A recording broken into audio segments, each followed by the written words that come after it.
রাসূলুল্লাহ সাল্লাল্লাহু আলাইহি ওয়াসাল্লাম বলেছেন, সবচাইতে খারাপ, সবচাইতে নিকৃষ্ট, সবচাইতে খারাপ, সবচাইতে নিকৃষ্ট, সবচাইতে নিকৃষ্ট চোর হচ্ছে যে ব্যক্তি সালাতের মধ্যে চুরি করে। যে ব্যক্তি সালাতের মধ্যে চুরি করে, এই ব্যক্তি হলো সবচাইতে খারাপ চোর, এই ব্যক্তি হলো সবচাইতে নিকৃষ্ট চোর, এই ব্যক্তি হলো সবচাইতে খারাপ চোর, নিকৃষ্ট চোর, একেবারে খারাপ চোর। এর চাইতে নিকৃষ্ট খারাপ আর চোর পৃথিবীতে আর নেই। গরু চুরি করলে আমরা তাকে গরু চোর বলি, টাকা চুরি করলে বলে কি এই টাকা চোর, গরু চুরি করে বললেও বলি কি এটা কি গরু চোর। যে পদ্ধতি মানুষ চুরি করে ওটাকে আমরা চোর বলি। কিন্তু যে ব্যক্তি সালাত চুরি করে, এই ব্যক্তি হলো সালাত চোর। বিভিন্ন কাজে মানুষ চুরি করে, এটা হচ্ছে ছোট চোর। সবচাইতে মারাত্মক চোর, সবচাইতে খারাপ চোর, সবচাইতে নিকৃষ্ট চোর হচ্ছে সালাত চোর। সাহাবাগণ বললেন, রাসূলুল্লাহ সাল্লাল্লাহু আলাইহি ওয়াসাল্লাম বললেন যে সালাতের মধ্যে কিভাবে চুরি করে? কি বলেন? সালাতের মধ্যে আবার কিভাবে চুরি করে? রাসূলুল্লাহ সাল্লাল্লাহু আলাইহি ওয়াসাল্লাম বলেছেন যে হ্যাঁ, সালাতের মধ্যে চুরি করে।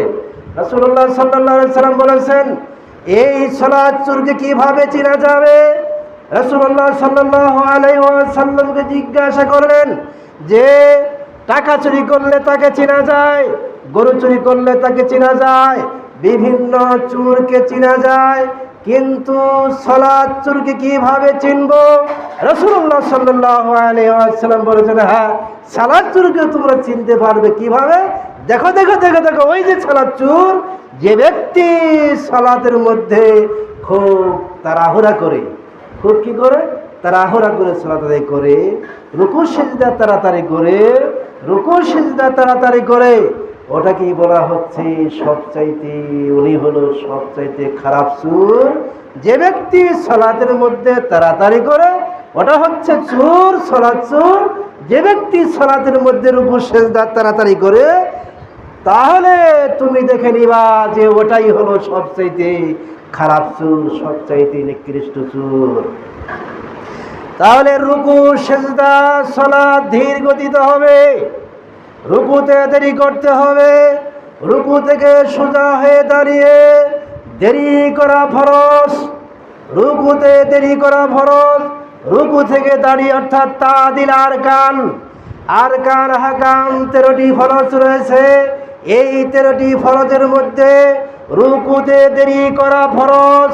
সেখানে সুবহানা রাব্বিয়াল আযীম 3 বার 4 বার যতবারেন পড়েন ধীর গতিতে পড়তে হবে। সুবহানা রাব্বিয়াল আযীম, সুবহানা রাব্বিয়াল আযীম, সুবহানা রাব্বিয়াল আযীম, সুবহানা রাব্বিয়াল আযীম। আস্তে ধীরে ধীরে ধীরে পড়তে হবে।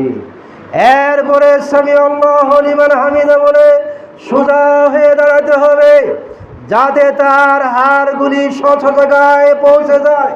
সোজা হয়ে দাঁড়িয়ে রব্বানা ওয়ালাকাল হামদ হামদান কাসীরান তাইয়িবান মুবারাকান ফীহ বলা শেষ করার পর আল্লাহু আকবার বলে সিজদায় যাবে।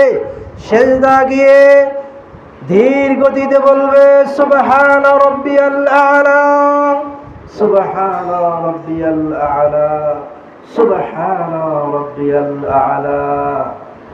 যত অধিক পারেন। রাসূলুল্লাহ সাল্লাল্লাহু আলাইহি ওয়াসাল্লাম বলেন, যার সিজদা বেশি লম্বা হবে আল্লাহ তাআলা তাকে অধিক ভালোবাসেন। যাহার রুকু সিজদা দেরি করে আল্লাহ তাকে ভালোবাসেন।